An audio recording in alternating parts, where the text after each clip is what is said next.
2026 में कनाडा का work permit extend करना पहले जैसा इजी नहीं रहा और अगर आपने एक छोटी सी मिस्टेक कर दी आपको कनाडा छोड़ना भी पड़ सकता है। आज मैं आपको कंप्लीट रियलिटी बताने वाला हूं बिना शुगर कोटिंग के।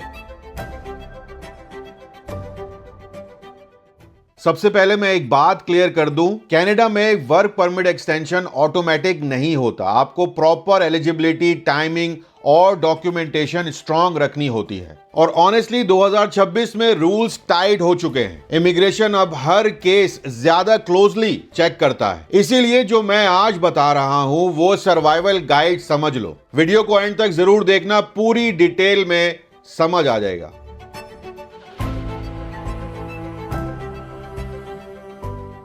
सबसे पहले एक्सपायरी से पहले अप्लाई करो, बहुत इंपॉर्टेंट है ये। अगर आपका वर्क परमिट एक्सपायर होने वाला है, एक्सपायरी से पहले अप्लाई करना मस्ट है, याद रखना ये बात। बहुत अच्छा हो कि आप 30 से 60 दिन पहले अप्लाई करो। लास्ट डे तक वेट करने की कोई जरूरत नहीं है, क्योंकि अगर आप एक्सपायरी से पहले अप्लाई कर देते हो तो आपको मिलता है मेंटेन्ड स्टेटस। इसका मतलब आप लीगली कनाडा में रह सकते हो, सेम जॉब कंटिन्यू कर सकते हो जब तक डिसीजन ना आ जाए। लेकिन अगर परमिट एक्सपायर हो गया और अप्लाई नहीं किया, फिर रेस्टोरेशन का रिस्क होता है और रेस्टोरेशन अप्रूवल गारंटीड बिल्कुल भी नहीं है। Step number 2, work permit type को समझो। सब परमिट सेम नहीं होते। एक्सटेंशन डिपेंड करता है परमिट टाइप पे। एम्प्लॉयर स्पेसिफिक वर्क परमिट, ये पहला हमारा है, ये क्लोज परमिट होता है। इसमें स्पेसिफिक एम्प्लॉयर होता है, यूजुअली LMIA रिक्वायर्ड होता है। एक्सटेंशन के लिए एम्प्लॉयर को न्यू LMIA लेना पड़ता है। जॉब ऑफर आपका वैलिड होना चाहिए, सैलरी मार्केट स्टैंडर्ड की होनी चाहिए।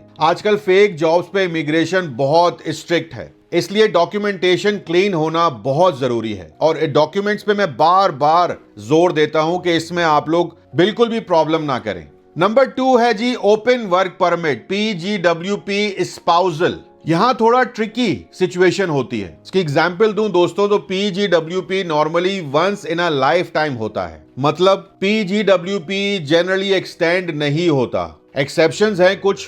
पासपोर्ट एक्सपायर की वजह से शॉर्ट परमिट मिले, गवर्नमेंट टेम्परेरी पब्लिक पॉलिसी दे दे, PR फाइल प्रोसेस में हो तो ब्रिजिंग वर्क परमिट मिलता है आपको, वरना PGWP एक्सटेंशन बहुत मुश्किल होता है और ऑनेस्टली 2026 में और टफ हो सकता है। स्टेप 3, डॉक्यूमेंट्स को परफेक्ट रखो। इस जगह पे लोग सबसे ज्यादा मार खाते हैं। टिपिकल डॉक्यूमेंट जो है आपका वो है जी valid passport, current work permit copy, job letter, pay stubs, LMIA अगर रिक्वायर्ड हो तो, एम्प्लॉयमेंट प्रूफ, ये बहुत इंपॉर्टेंट है। एक इंपॉर्टेंट टिप भी आपको देता जाऊं कि पासपोर्ट एक्सपायरी चेक कर लिया करो। वर्क परमिट कभी पासपोर्ट से ज्यादा ड्यूरेशन का नहीं मिलता, याद रखना मेरी ये बात। ये मिस्टेक बहुत सारे लोग करते हैं। स्टेप 4, ऑनलाइन अप्लाई करना बेस्ट है। पेपर एप्लीकेशन जो होती हैं वो बहुत स्लो होती हैं। ऑनलाइन अप्लाई करो, फास्टर अपडेट्स मिलते हैं, कॉन्फर्मेशन लेटर मिल जाता है, प्रूफ रहता है लीगल स्टेटस का। और ऑनेस्टली दोस्तों 2026 में ऑनलाइन ही सेफेस्ट राउट है। अब रियलिटी चेक भी देख लेते हैं 2026 का। मैं दोस्तों आपको सच बताऊं, आजकल एक्सटेंशन इजीली नहीं मिल रही है। बहुत टफ कर दिया इमिग्रेशन का हर प्रोसेस। इजी है अगर स्किल्ड जॉब है, एम्प्लॉयर आपका जेन्युइन है, PR प्रोसेस चल रहा है, स्टेबल इनकम आ रही है। डिफिकल्ट हो जाता है अगर फेक जॉब हो, कैश जॉब हो, आपके आवर्स लो हो, PR का कोई प्लान ना हो। इमिग्रेशन अब बैकग्राउंड डीपली चेक करता है। बेस्ट ऑप्शंस अगर एक्सटेंशन रिस्की हो, PR पाथवे प्लान करो, express entry, PNP, TR to PR options explore करो। एम्प्लॉयर की सपोर्ट लो, LMIA स्ट्रांग हो तो चांसेस बेटर हैं। ब्रिजिंग वर्क परमिट, ये बहुत जरूरी है। अगर PR फाइल सबमिट हो चुकी है तो ये सेफेस्ट ऑप्शन होता है, याद रखना मेरी ये बात। Common mistakes, very very important, सुन लो। लोग ये गलतियां करते ही करते हैं। लास्ट मोमेंट पे अप्लाई करना, fake job letters, incomplete documents, passport expiry ignore करना,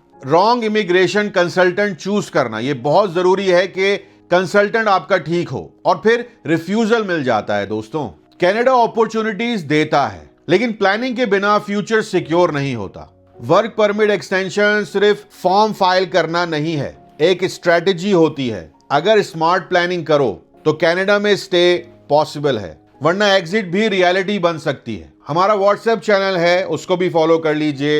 इंस्टाग्राम पे ही फॉलो मस्ट है। लाइक शेयर सब्सक्राइब जरूर कर लीजिएगा चैनल को। अपना बहुत बहुत ख्याल रखें। वंस अगेन मैं यही कहूंगा, each and every one of you good luck in Canada. Canada बहुत अच्छी कंट्री है। अगर यहां पर आप चादर देखकर पैर फैलाएंगे तो जरूर आप सुकून से रहेंगे। अपना वंस अगेन बहुत ख्याल रखें। सब्सक्राइब जरूर कर लिया करें। Take care. अल्लाह हाफिज।